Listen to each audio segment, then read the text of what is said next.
Youth hockey in the 70s, every coach smoked and drank coffee, and you get the worst combination. Oh. You just get into this mindset, and it's so all-encompassing and all-consuming. Thinking hockey, thinking about putting lines together, thinking about practices, all the things that your job entails, and it's very difficult to turn that switch off. People tell you all the time, get some rest and have a day off. I mean, there's just no days off. Your mind never stops. I just watched that. That's got to be way more game-like. It's too slow.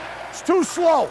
It's not just the X's and O's that you're managing. It's their emotions. It's their psychological aspect of it. It's the external pressure, the internal pressure. There's just so much that goes into it. I mean, as the head coach and even the assistant coaches, as much as your time is spent on X's and O's and individual tactics and demands, you're really working on the psychological piece to it and the mind. And you're trying to put them in the best mindset possible to become the best player they can be. And 23 guys don't get motivated the same way. And you're trying to figure out which buttons to push and who can handle what and which approach is the best approach to put the guy in the best position to play to the best of his ability. I'd love you to collect that and shoot that. Right? When you're passionate and demanding, you have to be fair if you're going to get the most out of your players.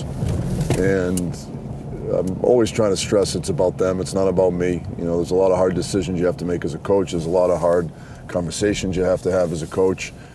And the more you stress to them or make them realize it is about them and you're doing it for their best interest, you got a much better chance to make progress and help people get better.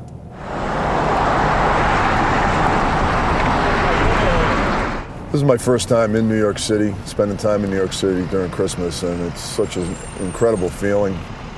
The activity and the vibe in the city and the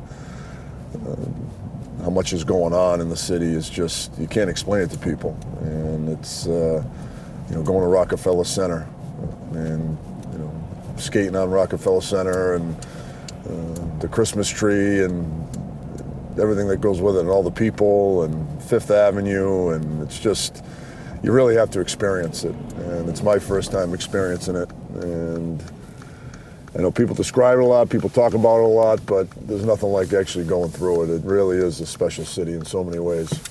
I can't tell you how many times someone has come up to me and said, I have a friend who's a crazy Ranger fan.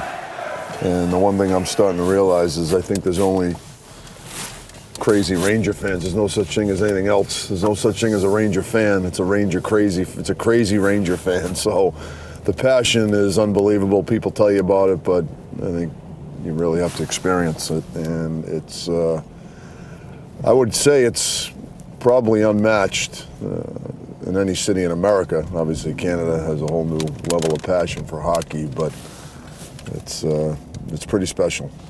And if you just come to the rink every day as a coach and your main objective is to make players better, everything else takes care of itself. And you know, if you're going to make your team better, the players have to trust you. And the only way they can trust you if they know you care about them. And that entails spending time with them individually and sometimes going the extra mile to make them realize that it is all about them. All your decisions are based on making them the best player they can be. And when they realize that, I think you got a chance. And that's just, has always been my coaching philosophy, and it'll never change no matter what level I coach.